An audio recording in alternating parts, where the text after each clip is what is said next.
Bismillahirrahmanirrahim. Assalamualaikum warahmatullahi wabarakatuh. Halo generasi cerdas, siswa-siswi SMP Negeri 46. Apa kabarmu? Semoga kita semua senantiasa diberi nikmat sehat dan selalu berada dalam lindungan Allah Subhanahu wa taala. Siswa-siswi generasi cerdas, pada pertemuan berikut ini kita akan membahas tentang perdagangan internasional. Namun, sebelum jauh memasuki materi tersebut, tentu kalian masih ingat materi yang lalu pada saat kelas 8. Apa sih konsep daripada atau pengertian daripada perdagangan itu? Ayo, siapa yang masih ingat? Ya, betul. Perdagangan atau yang biasa disebut dengan perniagaan adalah kegiatan tukar-menukar barang atau jasa atau keduanya yang berdasarkan kesepakatan bersama dan bukan adanya unsur paksaan. Pada materi yang lalu di kelas 8, kalian sudah mempelajari masalah materi perdagangan antar pulau dan perdagangan yang terjadi antar negara-negara yang berada dalam satu kawasan regional. Nah, berikut di kelas 9 kita akan membahas tentang perdagangan internasional. Apa saja sih yang akan kita bahas pada kesempatan kali ini? Yuk disimak baik-baik. Yang pertama, kita akan membahas tentang pengertian perdagangan internasional. Kemudian, kita akan membahas manfaat perdagangan internasional.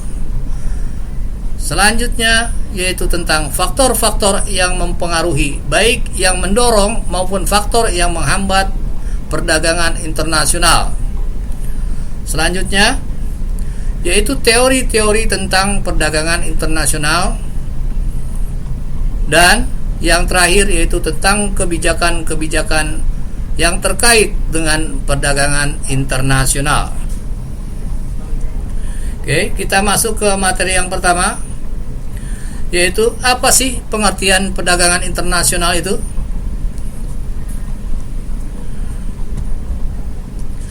Perdagangan internasional adalah bentuk kerjasama ekonomi yang dilakukan oleh suatu negara dengan negara-negara lain yang ada kaitannya dengan jual beli barang atau jasa sehingga bisa membawa kemakmuran bagi suatu negara. Selanjutnya, apa manfaat perdagangan internasional? Manfaat perdagangan internasional antara lain meliputi bidang ekonomi, yaitu untuk memenuhi kebutuhan rakyatnya, menambah kemakmuran negara, menambah kesempatan kerja, dan mendorong kemajuan ilmu pengetahuan dan teknologi, serta menjadi sumber pemasukan devisa bagi negara. Dalam bidang sosial, perdagangan internasional berfungsi sosial dalam mencegah terjadinya krisis dan mempercepat hubungan sosial antar bangsa. Dalam bidang politik, perdagangan internasional bermanfaat untuk mempererat hubungan politik antar negara. Dan dalam bidang pertahanan dan keamanan, perdagangan internasional bermanfaat dapat memberikan sanksi ekonomi bagi negara-negara yang melanggar kesepakatan internasional dan mencegah terjadinya perdagangan barang-barang yang membahayakan. Dan yang paling utama yang harus kita ingat bahwa manfaat perdagangan internasional adalah antara lain, yaitu pertama, untuk memenuhi kebutuhan dalam negeri. 2. Untuk memperoleh devisa. 3. Untuk memperluas kesempatan kerja. 4. Untuk menstabilkan harga-harga. 5. Untuk meningkatkan kualitas konsumsi. Dan terakhir adalah untuk mempercepat alih teknologi. Selanjutnya yaitu faktor-faktor pendorong perdagangan internasional. Faktor pendorong perdagangan internasional antara lain bersumber dari faktor ekonomi, yaitu antara lain adanya perbedaan sumber daya alam, adanya perbedaan tingkat kualitas sumber daya alam, adanya perbedaan dalam pemenuhan kebutuhan nasional, dan adanya perbedaan penguasaan ilmu pengetahuan dan teknologi. Sedangkan faktor non-ekonomi yaitu adalah faktor politik dan faktor sosial budaya yang sangat mempengaruhi atau mendorong terjadinya perdagangan internasional. Kemudian selanjutnya, faktor penghambat perdagangan internasional. Apa saja sih faktor penghambat perdagangan internasional itu? Ya, antara lain yang pertama adalah adanya perbedaan mata uang dari nilai tukar antar satu negara dengan negara yang lain. Yang kedua, adanya kebijakan impor yang dilakukan oleh suatu negara. Yang ketiga, adanya organisasi regional yang mengutamakan kepentingan anggotanya. Yang keempat, terjadinya perang. Dan yang kelima, jarak antar negara atau biaya transportasi. Teori-teori tentang perdagangan internasional. Yang pertama datang dari Adam Smith dengan teorinya, yaitu teori keunggulan absolut atau absolute advantage,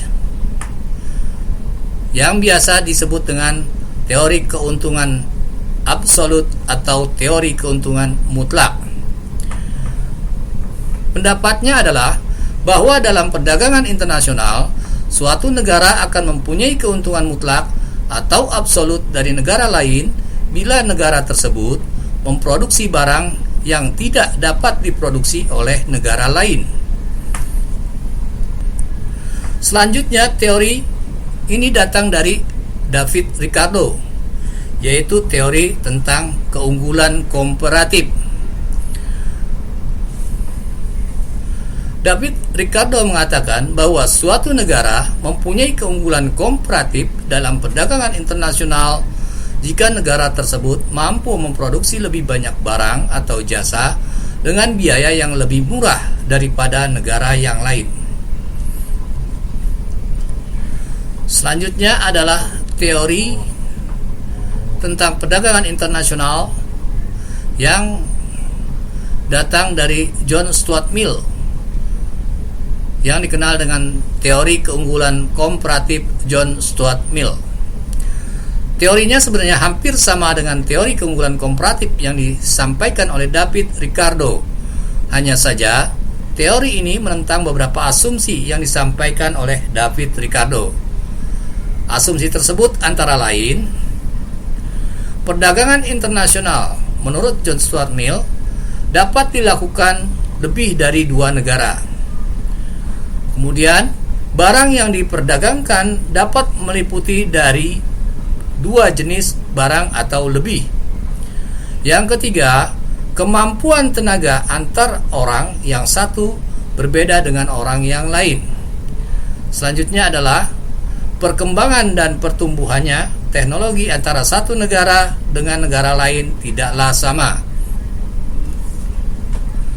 Kemudian yang terakhir adalah kebijakan-kebijakan yang terkait dengan perdagangan internasional. Apa saja itu?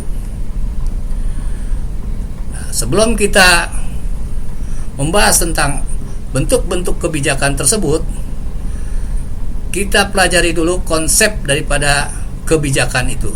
Apa sih kebijakan perdagangan internasional itu?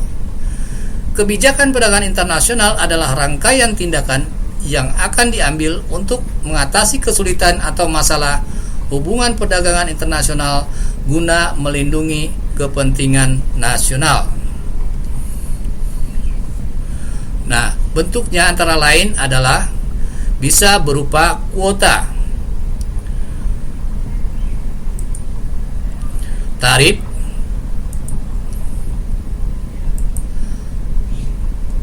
larangan ekspor, dumping, premi, diskriminasi harga, larangan impor, dan subsidi. Apa sih tarif atau yang biasa disebut dengan bea masuk? Tarif atau bea masuk adalah pengenaan pajak atas barang-barang impor. Lalu apa itu kuota? Kuota adalah suatu pembatasan jumlah barang yang dapat diimpor oleh suatu negara dari semua negara atau dari negara tertentu dalam jangka waktu yang tertentu. Selanjutnya adalah kebijakan larangan ekspor. Apa itu? Yaitu larangan untuk menjaga kepercayaan barang-barang yang masih sangat terbatas diproduksi dalam negeri. Dalam hal ini adalah kaitannya adalah untuk melindungi kebutuhan di dalam negeri. Kemudian larangan impor. Apa itu larangan impor? Yaitu kebijakan perdagangan internasional yang melarang secara mutlak impor komoditas tertentu. Selanjutnya adalah kebijakan subsidi. Subsidi adalah kebijakan pemerintah untuk memberikan perlindungan atau bantuan kepada industri dalam negeri dalam berupa modal. Selanjutnya, premi. Premi adalah penambahan dana dalam bentuk uang kepada produsen yang berhasil mencapai target produksi yang ditentukan oleh pemerintah. Selanjutnya, diskriminasi harga. Diskriminasi harga adalah penetapan harga jual yang berbeda pada dua pasang atau lebih barang yang berbeda terhadap barang yang sama.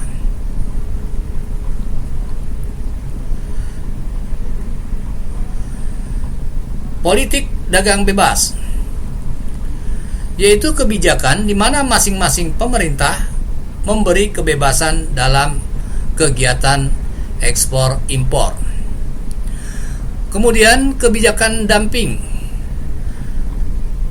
Dumping adalah kebijakan yang pertama, yaitu predatory dumping, yaitu menjual barang lebih murah di luar negeri untuk mengalahkan perusahaan lain.